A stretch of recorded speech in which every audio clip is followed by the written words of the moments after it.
কিয়ামতের কঠিন ময়দানে আমার আল্লাহ যৌবনকালের হিসাব নিব। যৌবনকালের বিশেষ করে যুবক ভাই, যেই যৌবনটা তোমারে আমারে আমার আল্লাহ দান করছে, সেই যৌবনকালের হিসাব কিন্তু আল্লাহর সামনে না দিয়া সামনের দিকে আগানোর কোনো সিস্টেম নেই। দিতে হবে আল্লাহর কাছে। আল্লাহ জিগাইব আপনারে, বান্দা বল, তোরে রাইতে এবং দিনে মিলাইয়া আমি কয় ঘন্টা সময় দিছিলাম? বলেন কয় ঘন্টা? 24টা ঘন্টা সময় দিছে রে।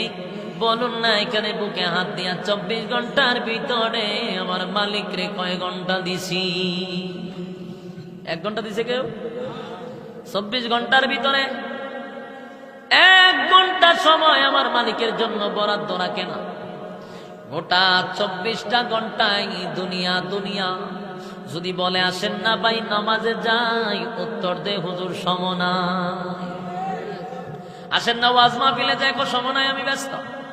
আল্লাহ জিজ্ঞাসা করবে তোর সময় ছিল না, আমি মেনে নিলাম সময় নাই, তুই খুব ব্যস্ত। কিন্তু সময় নাই খালি শুধু আমার বেলা।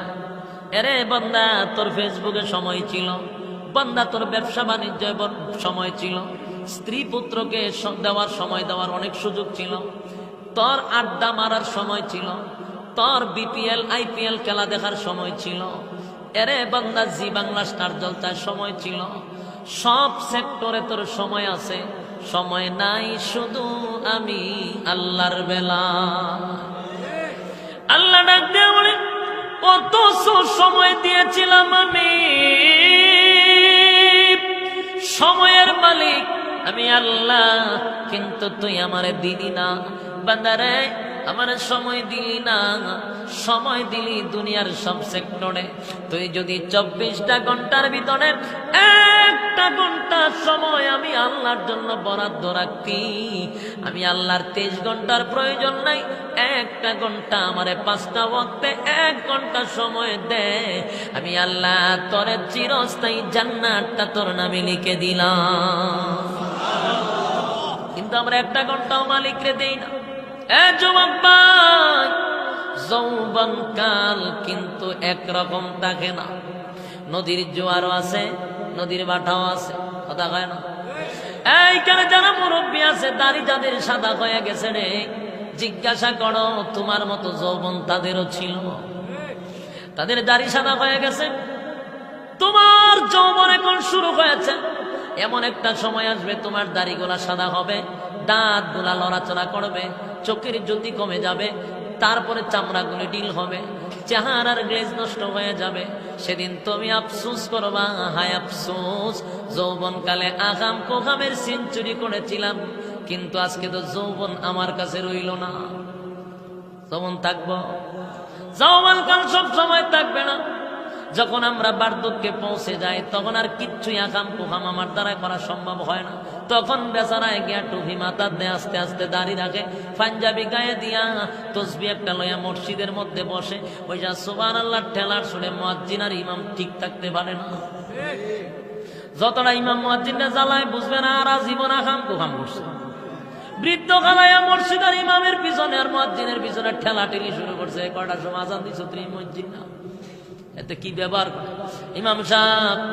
সারাদিন ইমাম সাহেবের পিছনে মুয়াজ্জিনের পিছনে, কারণ হেতু আর জীবন আকাম কুয়া করছে। এরা 5 মিনিট পরে যদি মুয়াজ্জিন আজান দেয়, হে জিগায় ঘুম কিতা সারে না? আসলে তুই কথা ঘুম সারতে কেমন? ওটা জোয়ান বেড়া, তুমি তো বুড়া মানুষ, তোমার তো ঘুম নাই। তোমার যে সময় ঘুম ধরতো ওই সময় বিচার মুতলো, তোমার ঘুম ভাঙতো না, তখন তোমার ঘুম নাই। দেখবেন বেশি বৃদ্ধ হয়ে গেলে কিন্তু ঘুম কমে যায়, ওই তাই যত সময়টা থাকা ঘুমে ধরে না, আমার ব্যাটারি চার্জ কম। আর যুবক যেটি এদের ঘুমের সুডে লাইতেও ঘুমতে উড়ানি যাবে, উঠেই না কেন? তার যৌবন কাল এখন তার ঘুমে ধরছে, আর তোমার তো ঘুম নাই। এ মুয়াজ্জিনের পিছনে কোথায়? মুয়াজ্জিন বেচারা যুবক, বেটার তো ঘুমে ধরবো। 5 মিনিট পরে আজান দিছে, বেড়া তোর যৌবন কালে তুই কত নামাজই পড়ছ না? তো বোঝা দরকার যে এই বয়সে সে আজান দিয়া নামাজ পড়তেছে, এটা মারহাবা জানানো দরকার, তার ধন্যবাদ জানানো দরকার। এই জামানার সে তো ওলি, 5 ওয়াক্ত নামাজ পড়ে তাকবীরে উলার সাথে, এ তো সবচেয়ে বড় ওলি। আর আমি না আমার এই যৌবন কালে আকাম কুকামে হারাইলাম, আমি বেশ ধরছি, যে সময় আমার ঘুমে ধরে না এই সময় আমি তাহাজ্জুদ করি। যে সময় ঘুমে ধরতো ওই সময় ঘুম ভাঙিয়া তারা তার নামাজে দাঁড়াও। আল্লাহ বলেন এক ডাকে 70 বার জবাব দেয় আমি। যৌবন খালি একবার ডাকলে কয়বার? 70 বার জবাব দেয় আল্লাহ। আর এই সময় ঘুমে ধরে না, জিকির শুরু করে দেয়। ঠিক না? আমার এক দাদা আছে, পেটা যন্ত্রণা, ঘুমানি জানা বাড়িতে মা তো সত্যি গাইতাম হ্যাপস কানাত পড়লে তো ঘুম নাই, আল্লাহর বন্ধ কেন ঘুমাইতেছে বাইতে ঘুমাই ফেললে এখানে, কিন্তু এবার যন্ত্রণা বাইতে ঘুমানি যা এবার ওই 60 সময় জিকির শুরু করে দেয় জোরে জোরে। কারণ হলে ঘুমা ধরে না, তো ঘুম নাই। এই জন্য এখনকার এই যে বয়স, তোমরা যেমন যুবক আমিও যুবক, আপনাদের যারা যুবকরা আছেন আপনাদের বয়স আর আমার বয়স কিন্তু সমান সমান।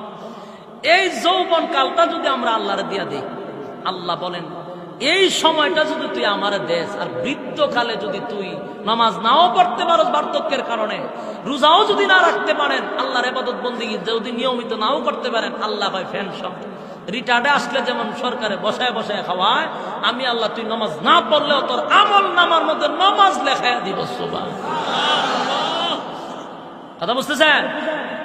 কারণ যৌবন কাল তো আল্লাহরে দিচ্ছেন, বৃদ্ধকালে আইসা পারেন না, উজুর এখন যায় না, ছুট্টা জায়গা, এরপরে দাঁড়াইতে পারে না, মাথা ঘোরা, শরীর দুর্বল, বিভিন্ন রোগে আপনার দৌড়বায় বৃদ্ধকালে। তখন আল্লাহ কয় এই বন্দা যৌবন কাল আমারে দিছে, এখন রিটার্ডে বসায় বসায় খাওয়া। সে নামাজ না পড়লো নামাজের খাতায় নাম লিখে রাখ, রোজা না রাখতে পারলো রোজা খাতার মধ্যে রোজা লিখে রাখ। সুবহানাল্লাহ। আপনি যদি যৌবন কালে আল্লাহর না দেন, বৃদ্ধ কালেও পারতেছেন না, কি লিয়ে যাবেন? পরীক্ষা পাস করবেন? আপনি নার্সেন পরীক্ষা দিতেন। আরে যুবক ভাই, কথাগুলি বালিশের সঙ্গে মাথা লাগাইয়া একটু চিন্তা করবেন। ও যুবক ভাই, সারা রাত আমরা ফেসবুকে খোয়াই, সারাটা রাত ফেসবুকে আমরা শেষ করি। এই সময়টা আমার মালিককে যদি দিতাম গো, যেই সময় নজরুলে রহমতের সময়, দোয়া কবুলের সময়, আমরা যেই রাতে ফেসবুক চালাই ওই রাতটা হলো দোয়া কবুলের সময়, গভীর রাত। তখন যদি ফেসবুক বাদ দিয়ে আমার মালিক রে ডাকতাম রে, আমার মালিক আমার ডাকে জবাব দিত। কিন্তু সেই সময় তো আমরা ফেসবুক নামক গজবে আছি। এজন্য আসুন, আমার আল্লাহ আপনাকে জিজ্ঞাসা করবে, বান্দা বল যৌবন কাল কোন কাজে ব্যয় করছো? হিসাব দেওয়া সম্ভব? যখন হিসাব দিতে পারবো না, আমার আল্লাহ বলেন তোদের জন্য জাহান্নাম উৎপেতে বসা। জাহান্নাম আমাদের জন্য উৎপেতে বসা থাকবে, খাপ করে রাখবা, দর তার সব করে খাই নিতে। আল্লাহ বলেন ইন্না জাহান্নামা কানাত মিরসাদা লিত্তাগিনা মাআবা লাবিসিনা ফিহা আহকাবা লা ইয়াযুকুনা ফিহা বারদান ওয়ালা শারাবা ইল্লা হামিমান ওয়া গাসসাকা জাযাআন ওয়িফাকা। আল্লাহ রাব্বুল আলামিন বলেন জাহান্নামের ভিতরে তোমরা যুগের পর যুগ সেখানে অবস্থান করবা। যুগের পর যুগ যখন অবস্থান করবে, মানুষের খানা পিনারও প্রয়োজন হবে, আল্লাহ আপনাদেরকে খাওয়াবে, জাক্কুম নামক ফল আপনাদেরকে খাওয়াবে, আর আল্লাহ আপনাদেরকে পান করাবে। কেমন পান করাবে? ইল্লা হামিমা ওয়া গাসসাকা, এমন পানি পান করাবে যেই পানিটা তোমার শরীরের রক্ত, তোমার শরীরের কোষ, বিষাক্ত পানি জাহান্নামের নিচে যেটা জমা হয়ে গেছে, সেই পানিটা টকবকে গরম পানি। আরে জাহান্নামের গরম দুনিয়ার গরম নয় গো, জাহান্নামের গরম। সেই গরম পানি যখন মানুষ আল্লাহর দরবারে পানি পানি পানি বলে 1000 বছর চিৎকার দিবে, 1000 বছর পরে আমার মালিক বলবে নাফরমান কি চায় রে? তখন ফেরেশতারা বলবে আল্লাহ নাফরমান পানি চায়। আমার আল্লাহ বলে নিচ থেকে পানি তুলে দে, এমন পানি দিবে যেই পানিটা পান করার পরে ভিতরের নারী বড়ি সবগুলি গলে গলে পায়খানার রাস্তায় বাহির হয়ে যাবে। আরে যুবক ভাই, সেই পানি পান করলে অস্তিত্ব থাকবে না। আল্লাহ বলেন জাহান্নামের ভিতরে এমন শাস্তির ব্যবস্থা করা হয়েছে। যুবক ভাই আমার, যদি দুনিয়া নামক পরীক্ষার হলের ভিতরে পাশ করতে পারো, আমার আল্লাহ তোমার কাছ থেকে হিসাব নিবে না, বিনা হিসাবে জান্নাত দিব। সুবহানাল্লাহ, জান্নাত দিবে বিনা হিসাবে। আর যদি পরীক্ষায় ফেল করো, ওই জাহান্নামের ভিতরে দেওয়া হবে, উপায় থাকবে না, উপায় থাকবে না। জাহান্নাম বড় ভয়ানক কঠিন অবস্থা। আরে যুবক ভাই, এই জন্য আমি তোমাদেরকে বলি, সেই জাহান্নাম থেকে নিজেও বাঁচতে হবে এবং তোমার পরিবারকেও বাঁচাইতে হবে। কথা কয় না? তোমার ফ্যামিলির যদি ফেসবুক নিয়ে ব্যস্ত থাকে, তোমার দায়িত্ব হলো তারে বাঁচাও, এবং তুমি নিজে বাঁচাও, তোমার পরিবারকে বাঁচাও। নিজে একা একা তসবিহ পড়লে কাজ হবে না। তোমার ঘরের প্রত্যেকটা মানুষকে তোমাকে জাহান্নাম থেকে বাঁচানো, এটা তোমার দায়িত্ব। কথা কয় না? ইয়া আইয়ুহাল্লাযীনা আমানু কু আনফুসাকুম ওয়া আহলিকুম নারা।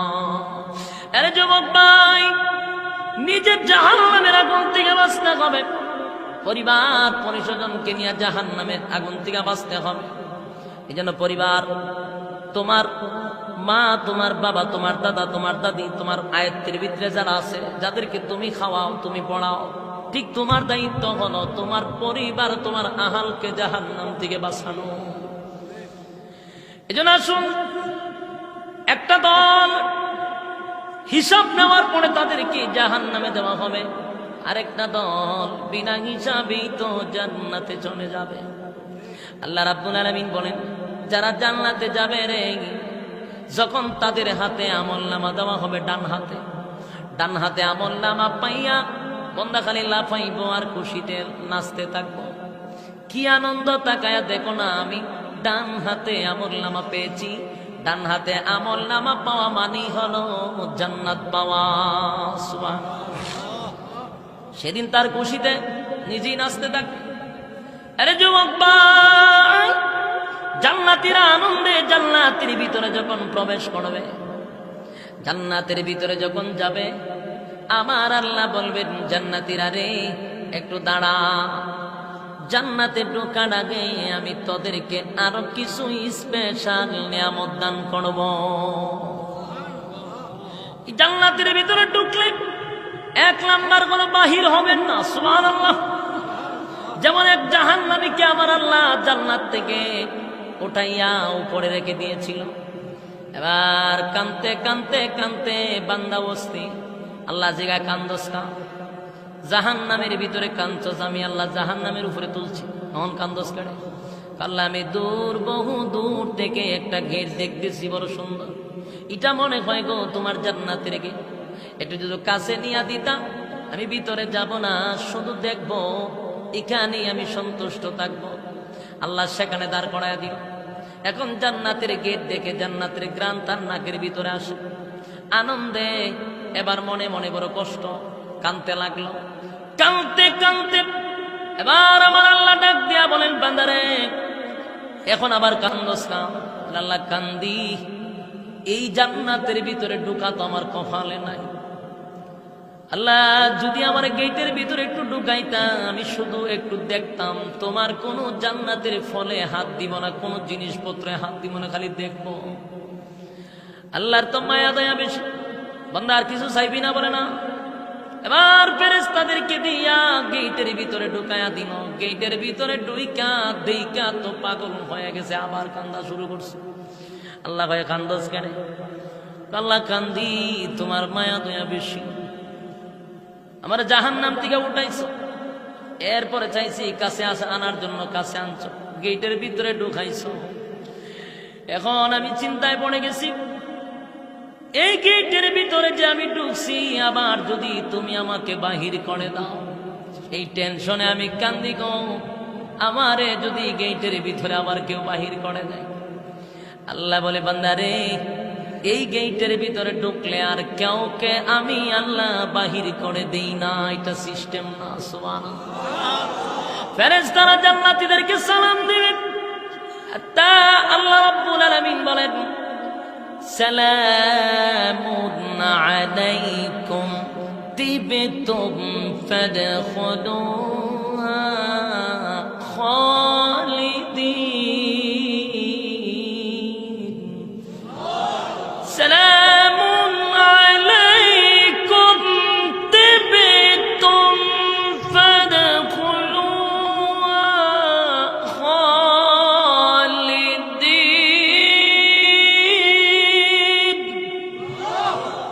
ফেরেশতারা জান্নাতীদেরকে ইস্তেকবাল দিতে থাকবে আর বলতে থাকবে আল্লাহর পক্ষ থেকে তোমাদেরকে সালাম দেওয়া হয়েছে, শান্তি বর্ষিত হোক সুবহান। আর তোমাদেরকে বাহির করা হবে না। আরে জান্নাতের ভিতরে যখন ঢুকবে আমার আল্লাহ বলবেন জান্নাতীরা দাঁড়া দাঁড়া, দুনিয়াটা ছিল আফসোসের জায়গা রে বান্দা, আমার জান্নাতীটা আফসোসের জায়গা না।